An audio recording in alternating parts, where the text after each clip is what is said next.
It makes more sense to be this way, this orientation.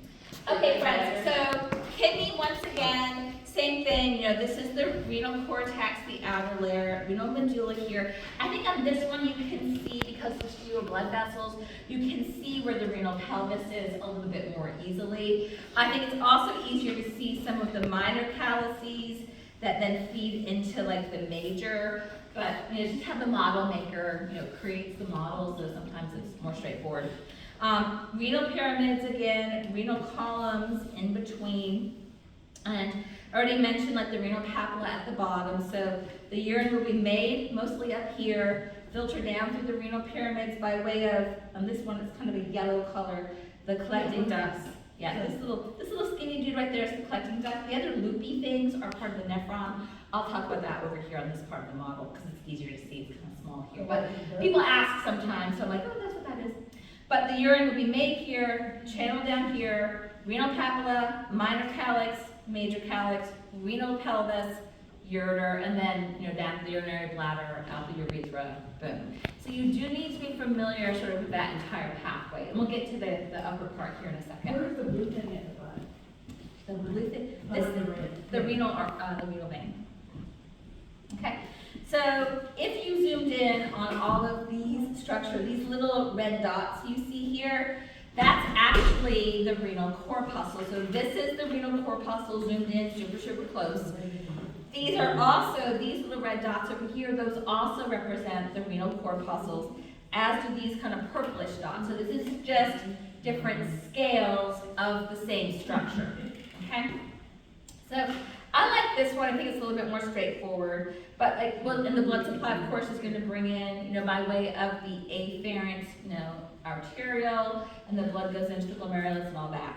But this little purple dot is the glomerular capsule or the renal corpuscle, whatever you want to say. And then this green part is the proximal convoluted tubule. On the test, you could abbreviate it with PCT because that is an accepted abbreviation, just like DNA. So proximal convoluted tubule, if you're not wanting to write proximal, or convoluted really for that matter. Okay. From here, it will then dip down. This is the nephron loop. I think your book also calls it the loop of Henle.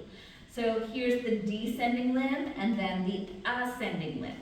And then over here, the kind of, beigey color, this is the distal convoluted tubule, which will then connect to the collecting duct.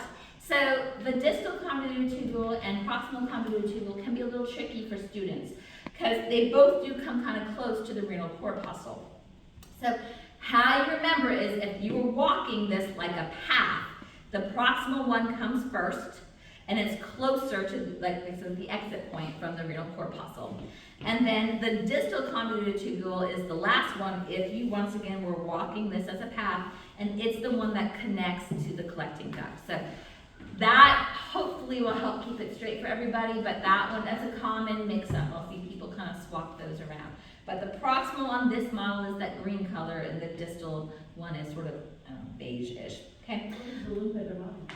This is the loop of Henle or the nephron loop. So this whole structure, all of this, is the nephron. This is the renal corpuscle, which is the structure. We'll look at that again in more detail.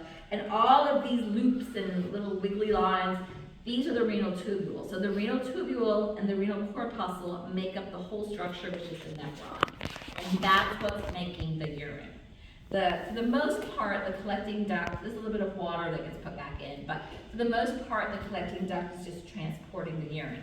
And you can see that, multiple nephrons will kind of attach to the collecting duct, and it just transports it down through the renal pyramids, and then, out the calyces and the ureter and all that fun stuff. Okay, so taking this structure and zooming in on it, this is the renal corpuscle. So this little section right here would be that. That would be the first part of the proximal convoluted tubule. So the bigger vessel here is the afferent arterial, and the smaller one is the efferent that's exiting, the efferent arterial. So as we talked about in lecture, because this one's bigger, there's more blood coming into the capillaries here than what can exit. So that builds up pressure inside the renal corpuscle, and that basically pushes the liquid out of the blood, okay? And it carries with it along the metabolic waste and all that good stuff. So these capillaries here are called the glomeruli or glomerulus, the whole singular versus plural. The whole structure is the renal corpuscle. If I was only asking about the outside part, then that's the glomerular capsule, or sometimes you'll hear it called Bowman's capsule, because everything has to have two names, right? Just keep it real, yeah. But I'll be really clear. If there's just an arrow sticking to something, I will specify if I'm looking for renal corpuscle, the glomeruli, or the Bowman's capsule / glomerular capsule. So, and if I don't clarify, I will take more than one answer. So, yeah, it should be. And we definitely had it in lecture too. Okay. So that's some of it right here. Okay. So the filtrate gets formed here, and then once again will exit by way of the proximal convoluted and then go through the rest of the nephron, yada yada yada. So hopefully that's starting to make a little bit of sense for everybody. But there's just a lot of little pathways. But these are the structures you do need to be familiar with for the lab quiz, but also for the lab practical part on chapter 6. Test 6. And I love that y'all are recording, so this will be saved forever. But anyways, how's that